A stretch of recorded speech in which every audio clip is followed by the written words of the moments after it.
we are actually what we digest, and this digestion happens in the gut. So knowing the gut is extremely important for your health.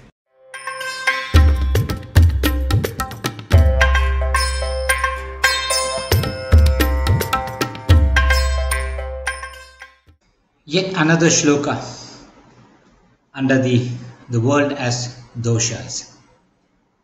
So today it's actually a very interesting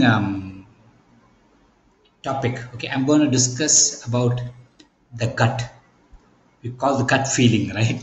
So I'm going to discuss about the gut and how the Tridoshas are basically involved in how the gut behaves. Gut is very important because gut is something where, how do we find out? Okay, let me get to that. How do we find out the way the gut is? It is basically understood by the way we excrete. In the sense, the way you pass stools, how your stools are, the way it is formed. With that, we can make out how the gut is. And usually that's what the language we say. If the stools basically are on a different way, we call it a different way, and if the stools are hard, we call it a different name. So depending upon the way you pass stools, you defecate, that is how we decide how the gut is. So this is very important, how the Tridoshas and how the gut is, what is the relation between Tridoshas and the gut. So let us get into the Shloka of the week. This is again from Ashtanga Hridaya, first chapter, Shloka of the week. Okay, Ashtanga Hridaya, Tridosha and the gut. Okay, this is how the shloka goes. Koshta kruro mrudur madhyo madhyasyatai samerapi. Koshta is what we mean by gut. Okay, Koshta kruro mrudur madhyo madhyasyatai samerapi. Okay, the transliteration. Koshta kruro mrudur madhyo madhyasyatai samerapi. Okay, so koshta is what we mean by the gut.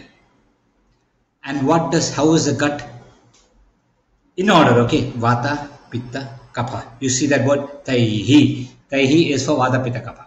So koshta is how? Krura, mrudu and madhya. Koshta kruro mrudur madhya. Koshta kruro mrudur madhya. So krura means what? Krura is the quality which has been dedicated to Vata koshta. Okay. Krura means it is tough. Okay. In the sense, it is mostly dry and it doesn't behave the way you want to behave. Sometimes you pass motions freely. Sometimes you don't pass. It is sometimes not very predictable. But by and large, it is dry. The sense your gut is dry when there is too much of Vata. Okay. Mrudu. Mrudu means it is soft. When there is high Pitta, the koshta becomes mrudu and soft. In the sense you pass motions which is basically not, you feel that it is not properly digested or not properly formed. That's not the case. It would be digested and it might not be, it might be semi-solid form, That is how the Pitta koshta is. Then Madhya. Madhya koshta is basically the kapha koshta. That means it is neither too hard or neither too soft. So somewhere in between. In the sense it is well formed, its shape is also really good, and that is attributed to the kapha koshta. Okay.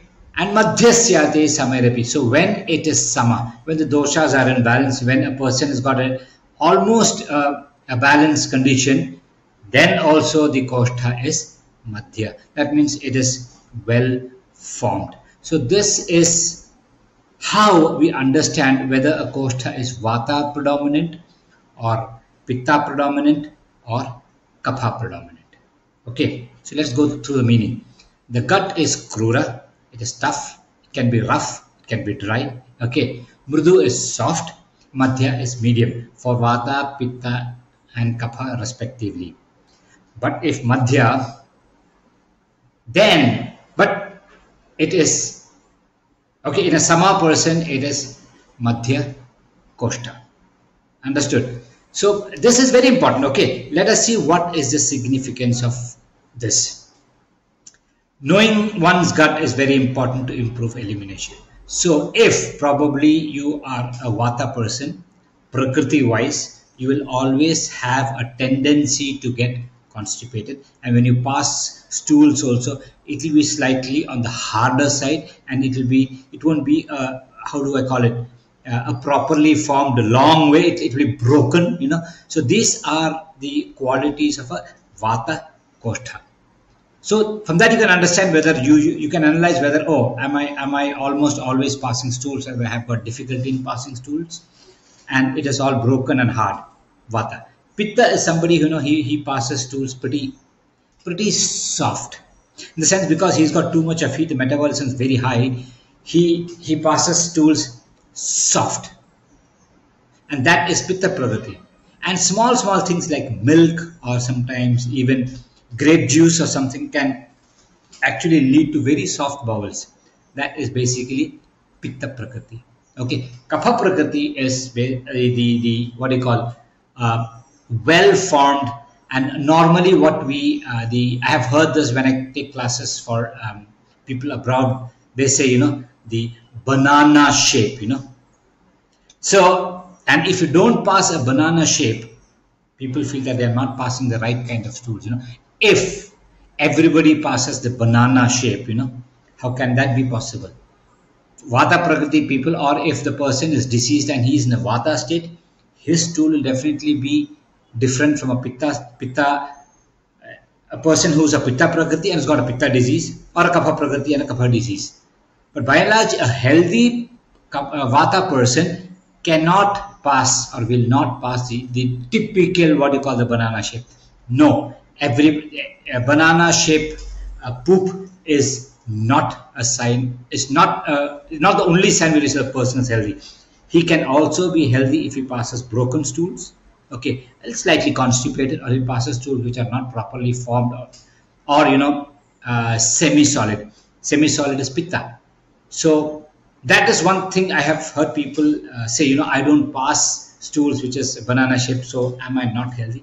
Yes, there's always a chance that you are healthy, but still you don't pass a banana shape. Okay, so understanding how digestion happens is very important. What we had last week. So good digestion is very important.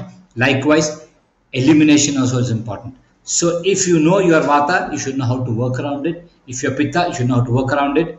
Kapha also the same way. So understanding the koshta is very important. Thank you.